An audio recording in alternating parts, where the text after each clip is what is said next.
Okay, should we start? Yeah. Perfect. Hey everyone, welcome to our Mentor Spotlight series where we get to meet the incredible people behind the Nepal US Hackathon 2026.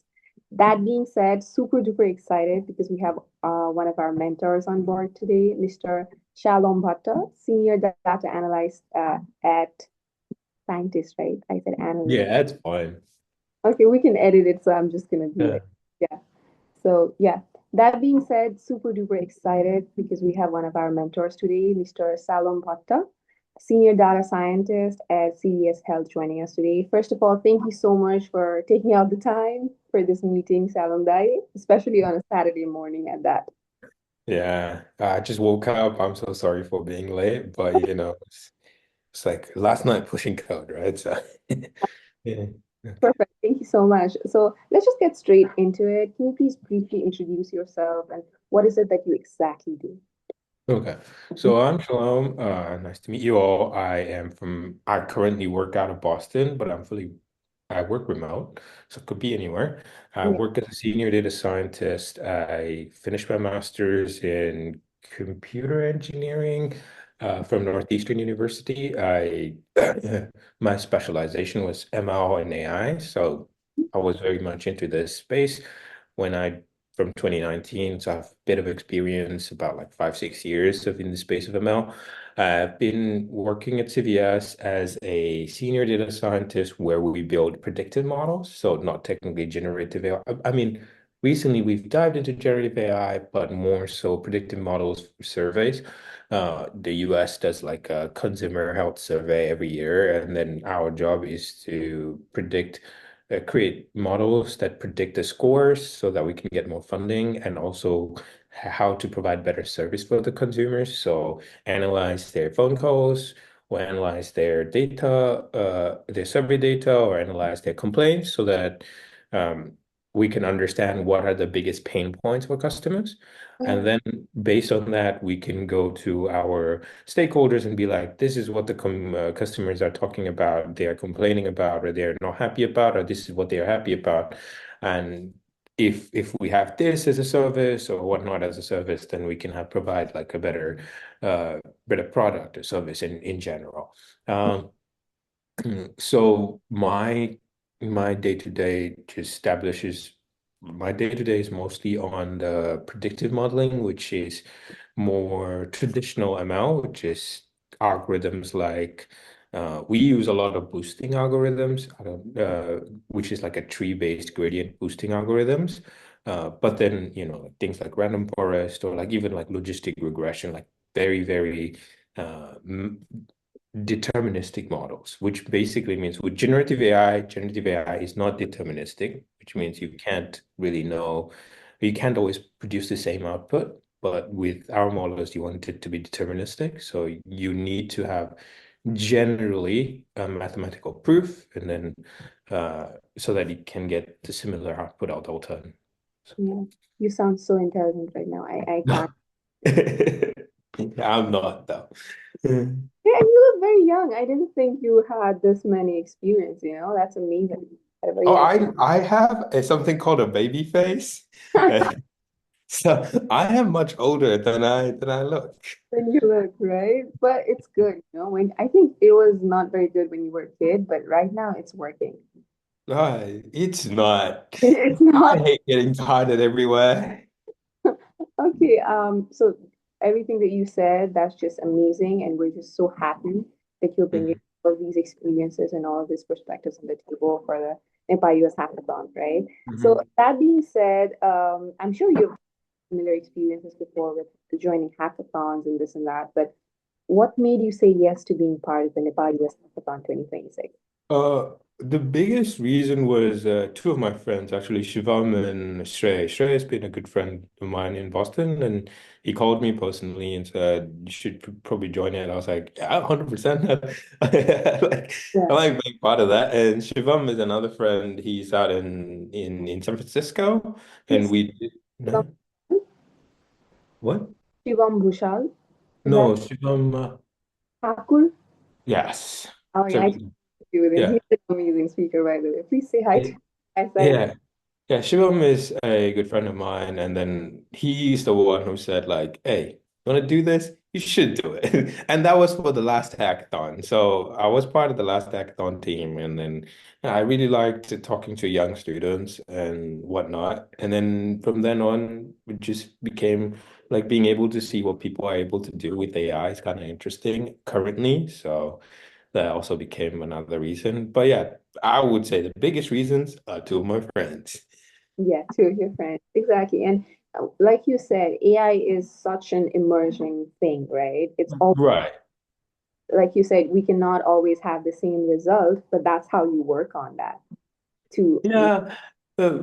So I am a very, I would say in this side, like people in this AI hype are like going towards generative AI a lot, and I stay on the traditional side, which is like there has to be a mathematical proof, and then there has to be we have to understand why it's making that result. yeah, However, current models don't do that. But basically, it is growing like a lot, and it's a space everybody should be educated at the same time skilled on. So yeah. yeah. I need to like, look into that because I'm a Mhm. fan, right? It's just mathematics, technically. Young in comparison to Shivam Dai and Shreyas Dai. I'm gonna say this again. I think I'm Really? We're the same age. You're kidding me. No. Yeah, I think Shay might be younger than me too. Oh my God. Wow. Hmm. Babyface all the way. Yes. Yeah. Okay. So yeah, we did speak about, two of your friends being there and then you just looking for new emerging talents and stuff like that. So why do you think at this point in time this hackathon is important, not just for new emerging talents, but then again, professionals who are already on the field or tech enthusiasts in general?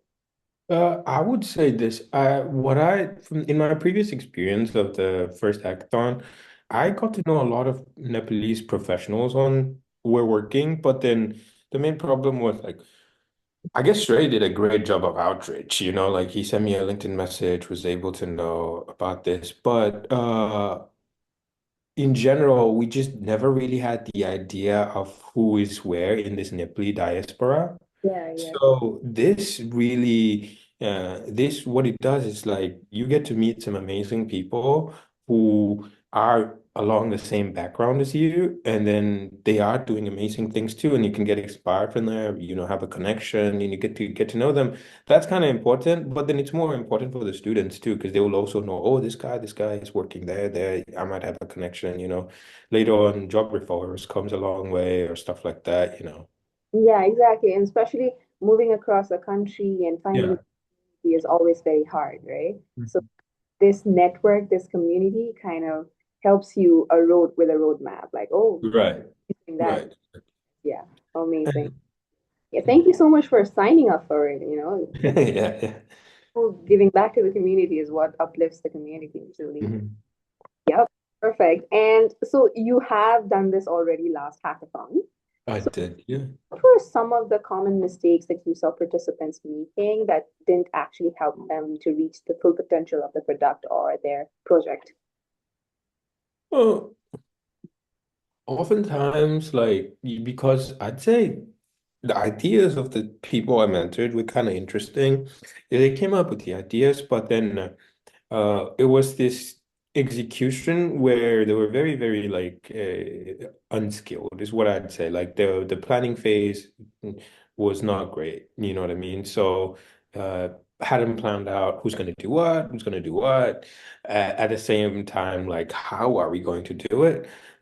In some ways, mentors are designed to help you, but it should be like a basic idea of okay, maybe we built this product, uh, and then there's this amount of work that is being distributed. And a lot of times with hackathons, you Mhm. just want to make a MVP, which is like minimal valuable product. You don't want to like be fully, you don't have the app to be fully functional. You just have some parts of the app that is functional. And a lot of times people try to complete too much at a very, very short amount of time.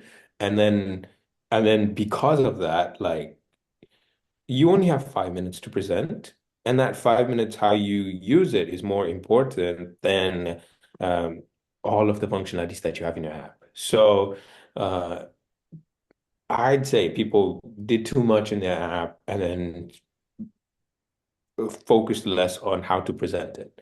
Yeah. Uh, One of the most difficult parts of tech-based workers, and that's from my field, is communication. People are not able to explain complex topics to stakeholders. And I struggle with that a lot, to be honest. And I go to the deeps of it, and my boss is like, "So, calm down. We don't need to know that." You know what I mean? And I'd say as young students, don't try to be technical. Try to break down your presentation to something as simple as possible that anybody can understand, and then make the basic functionalities correct. And then, that's the hackathon experience for you, is what I've heard. Exactly. And we don't know the judges pool that we'll have, right? So someone Exactly. even be from tech background and you need Mhm. to sell them, basically sell it to me because Mhm. I understand the technical stuff, but I could still love an idea and try to fund it, right? Right. Right. And then you said that mentors are going to be there to help you, right? We touched that on a little bit. And what do you think me as a participant, if I'm coming to one of your sessions, what should my mindset be, or what should I approach your conversation to gain like maximum benefits out of it while still keeping my idea mine? Uh, for me, I generally think, even though I struggle with communication, I generally think I'm decently good at being able to create like a pitch, or like being able to give an idea. Yeah, more like to implement that idea into more uh, generalized patterns, so a lot of mass can understand it, a big amount of people can understand it, like break down complex topics into like something similar and something relative so people can understand it a little bit more. I would say I personally got my jobs a lot because of presentations, being able to talk sweet out in presentations, and even though I had consultants, but they're the best at it. So, I'm like, yo, you guys are so good at making presentations. Again, we hate Chris. No, we don't, but okay, just sorry, off topic. The other thing is, like, I can support with, a lot of it comes with ML. I think, I'm not sure. I think I have enough knowledge in the ML space to make like a good recommendation when it comes to modeling and training, and like what type of tools to use, how to approach coding. So in the technical aspects, I can help out too. A little bit about databases, but more so about ML-based tasks, like how you approach a problem with ML, what are the things you need to take. And currently, my work, I do like full ML-based deployments. So that starts from, it's something called an ML model lifecycle. So you start with the raw data, you take it to training, you benchmark the training, and then deploy it, and then you benchmark the deployments, and then after you deploy it, there's much of other things. Then you do that whole life cycle again and again. So that's my biggest work output, right? So I can help with that a lot. How do you plan to approach ML ops, like machine learning operations? Yeah. Uh, so yeah, there's a bunch of things I can help out with, and not too much with like entrepreneurship or stuff like that, because I suck at that too. So, Yeah. things that I can't do would be, I personally am not good with front end design. Um, I worked at a place for front end for a little bit, and I realize I'm not good with design. I am not good with design. These are your strengths. Yeah, yeah. Not front end, but Yeah. yeah. And how much did you dumb it down for me during the whole conversation? Because I got it. I vouch for you, literally making it simpler and explaining it to people. Because I think I got some of it, even though. Mhm. So thank you so much for dumbing it down for me. Oh no, no. So I try to understand my audience first. That's very important. Yeah, thank you so much. Mhm. Do you just call me dumb without calling me dumb? No, I just said, if you talk about nursing, I know nothing. I see blood, I pass out. Now, yeah, I can be happy with that. I can work with that. Yes. Yeah, yeah. You know what I mean? I see blood, I'm like, what's going on? Okay, perfect. Shalom, when I was like going through your LinkedIn post, right, I saw you really vouch for sustainability, which I absolutely love, by the Oh way. yeah, yeah. And although hackathons have that time constraint, right, 24 to 40 Mhm. hours, but we always want to look to forward to ideas that balance the whole sustainability point while actually Right. making that. So, what would you suggest participants to do to gain more insights on that field? Oh, so I did work, or just a background for that. Even though the company is closed now, it was like an interesting startup out of MIT, and it's one of the main reasons I'm a big. Currently, I work in a major corporations, but before that, I was working in a startup, which was trying to make people walk or take uh, public transportation, so that they would get rewarded based on that on the app. Like if you do a 5K or not, you get some coins that you can convert to quite cash and whatnot, right? Yeah. Uh, I personally love those type of ideas because I've always been like a public transportation first guy. I don't like driving around all the time and all that, even though it's convenient.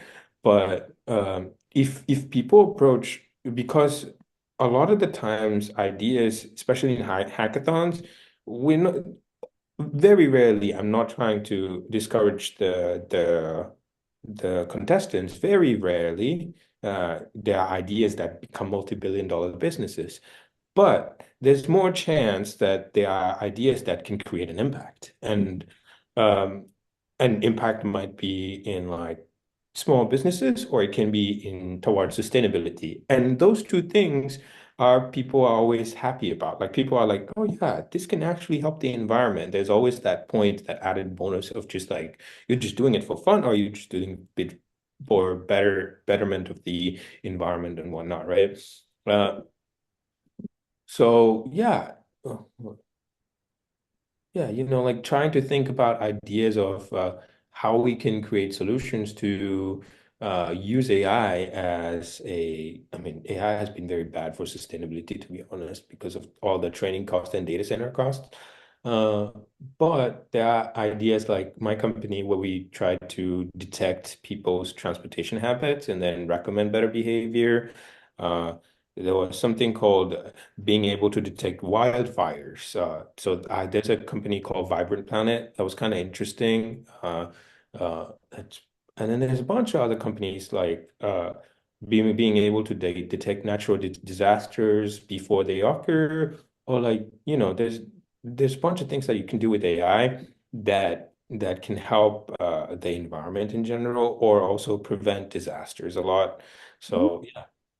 Yeah, I mean, that sounds super duper interesting. And like you said, the participants and the ideas that they bring through this hackathon, a lot Mm. of like very rarely they're going to be turned into multi-billionaire projects, right? But Right. there are so many professionals looking this and just like, Mhm. and maybe Yeah. Exactly. XYZ could translate to ABC for someone, and that could be Mhm. their idea. So we could still work on creating real impact. So that's absolutely amazing that you just brought out that point. Mhm. And we're almost out of time because Oh, this that's fine. Yeah. is ends real soon, I think. And before we end this, I have one last question to you. Okay, so we talked a lot about like coming together, building communities, building networks, and just going and being out there, learning new things, right? But there are still people who might be like, oh, maybe not this year. I'm not ready for it. So, what would you suggest to them, to people who are still not ready for joining the hackathon? I would say this, like currently for new grads, it's very, very difficult to find a job with the current Yeah, uh, job market. yeah, I mean, if you don't push yourself out there, and I've faced it myself. It took me like a couple months, like 3, 4 months to find a job, which was which is a long time than I expected.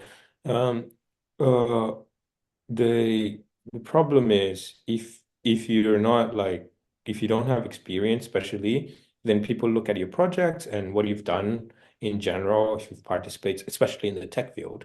Yeah. Uh, so it's better to go to hackathons and build something because people want to look at your building skills. I know my hiring manager, not the HR, but the hiring manager, they generally try to look at the GitHub repos or their portfolios and whatnot. And if it's empty, then it's difficult to be like, okay, difficult to vouch for the person's skill base, let's Yeah, say that. Mhm. exactly. So this is something that you actually put on your resume and then you might Right. get value out of it, right? That's Right. Exactly. all right. Thank you so much, Alana. You've been so sweet and so nice, especially early in the morning. I know. It's way early for me. Yeah, Early. Come on. I'm laughing and all that. So thank you so much. Thank you for your time. It's been amazing. I'm sure you bringing your 1,000 feet perspective on the table is going to be so amazing for us and all the participants. Yeah, they're lucky. I think I'm. Oh, thank you. Thank you so much. I don't know. I feel like they might not be lucky. Oh, come on. Yeah, and yeah, thank you so much for your time. I hope you have an amazing day. Any lasting thoughts on NLN or anything that's coming up or what you're excited about? I kind of every once in a while I look at their leadership speaker series. Once in a while I look at the videos. So it's kind of interesting. There are some interesting perspectives on those videos, like you can learn. I try to look at the recorded ones because I don't attend the live ones a lot. Huh? You don't have the time. More like I'm just so not into being video calls after being video calls at work every day. You know what I mean? Yeah, I get it. I get it. Yeah. Yeah. Yeah. Yeah. So I, perfect. Yeah, you were saying something. all right. I thank you so much for taking the time. And even though I was late, thank you so much for forgiving me. If you haven't. Uh, No, you paid me some money for that, remember? We're not telling oh, I did. I did. Yeah. Yeah. this to you. Otherwise, no. Yeah. All right, perfect. Thank you so much. All right. Have a great day. Bye. It was very nice talking to you. I woke up like boom. Okay. Do I leave now or? I just end the call and then you're free. Okay, thank you.